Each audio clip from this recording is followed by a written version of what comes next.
ത്തിൻ്റെ മൂന്നാമത്തെ ഭാവമാണ് അസ്തേയ. മോഷ്ടിക്കരുത് എന്നാണ് അസ്തേയയുടെ അർത്ഥം.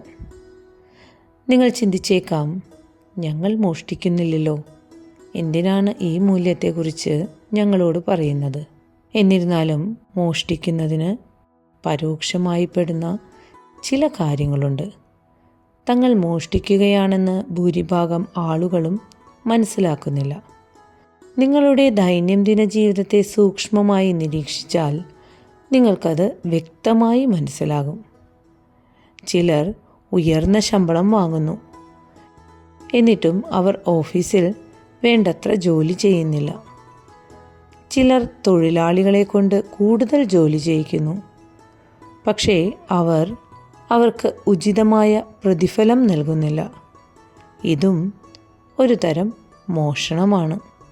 ഒരിക്കൽ ശ്രീരാമകൃഷ്ണ പരമഹംസർ ഒരു ക്ലിനിക്കിൽ പോയി. ക്ലിനിക്കിൽ ഡോക്ടർ ഇല്ലാത്തതിനാൽ കമ്പൗണ്ടറിൽ നിന്ന് മരുന്ന് കഴിച്ച് തിരികെ വരുമ്പോൾ അദ്ദേഹത്തിൻ്റെ കാഴ്ച മങ്ങാൻ തുടങ്ങി. ഇത് അദ്ദേഹത്തിന് മുമ്പ് സംഭവിച്ചിട്ടില്ല. എന്തുകൊണ്ടാണ് എനിക്കിത് സംഭവിക്കുന്നത് എന്ന് അദ്ദേഹം ഒരു നിമിഷം ചിന്തിച്ചപ്പോൾ അദ്ദേഹത്തിനൊരു കാര്യം വ്യക്തമായി മനസ്സിലായി. ഈ മരുന്ന് ഡോക്ടറുടേതാണ്. ഡോക്ടറുടെ അനുമതിയില്ലാതെ ഞാൻ എങ്ങനെ ഇത് കമ്പൗണ്ടറിൽ നിന്ന് കൊണ്ടുവരും? പിന്നീട് ക്ലിനിക്കിൽ തിരിച്ചെത്തി മരുന്ന് തിരിച്ചു നൽകി.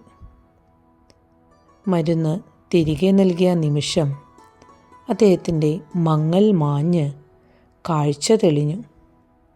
ചില സൂക്ഷ്മധർമ്മങ്ങൾ ഈ രീതിയിൽ പ്രവർത്തിക്കുന്നു. ചില സാഹചര്യങ്ങളിൽ ഒരു ചെറിയ തെറ്റ് ഉപബോധ മനസ്സിൽ ആഴത്തിൽ പ്രവർത്തിക്കുന്നു. ഇതൊരു ചെറിയ പ്രശ്നമാണെന്ന് നമുക്ക് തോന്നിയേക്കാം. എന്നിരുന്നാലും ചിലപ്പോൾ ഈ ചെറിയ പ്രശ്നങ്ങൾ ചീത്ത കർമ്മങ്ങൾക്ക് മൂലകാരണമാകുന്നു. ദുരുപയോഗവും മോഷണത്തിന് കീഴിലാണ് വരുന്നത്. ചില ആളുകൾക്ക് വളരെ കുറച്ച് ജോലിയുണ്ട്, അല്ലെങ്കിൽ ഒന്നുമില്ല. എന്നിട്ടും അവർ മറ്റുള്ളവരുടെ ധാരാളം സമയം പാഴാക്കുന്നു. അനാവശ്യ ചർച്ചകളിൽ ഏർപ്പെടുന്നതിലൂടെ ഒരേ കാര്യം തന്നെ വീണ്ടും വീണ്ടും ആവർത്തിച്ചുകൊണ്ട്. അങ്ങനെയുള്ളവരെ നാം നമ്മുടെ ജീവിതത്തിൽ സ്ഥിരമായി കണ്ടുമുട്ടാറുണ്ട്. എന്താ അങ്ങനെയല്ലേ? നിങ്ങൾക്കറിയാമോ, മറ്റുള്ളവരുടെ സമയം പാഴാക്കുന്നത് മോഷണത്തിൻ്റെ ഒരു രൂപമാണ്. നിങ്ങൾക്ക് എന്തെങ്കിലും നഷ്ടപ്പെട്ടാൽ നിങ്ങൾക്കത് വീണ്ടെടുക്കാം, പക്ഷേ സമയം വീണ്ടെടുക്കാൻ സാധ്യമല്ല. ഈ ലോകത്തിലെ ഏറ്റവും വിലപ്പെട്ട വസ്തുവാണ് സമയം. ഒരിക്കൽ പോയ സമയം നമ്മളിൽ നിന്ന് നഷ്ടപ്പെട്ടു പോയി, തിരികെ കൊണ്ടുവരാൻ കഴിയുകയുമില്ല. മറ്റുള്ളവരുടെ സമയം പാഴാക്കാൻ ആർക്കും അവകാശമില്ല, പ്രത്യേകിച്ച് സുഷുമ്നക്രിയായോഗികൾക്ക്. ചില ആളുകൾ ഗുരുക്കന്മാരുടെ ആഴമേറിയതും ഉൾക്കാഴ്ചയുള്ളതുമായ പ്രബോധനങ്ങൾ സ്വീകരിക്കുകയും അത് തങ്ങളുടേതായി മാറ്റാൻ ശ്രമിക്കുകയും ചെയ്യുന്നു.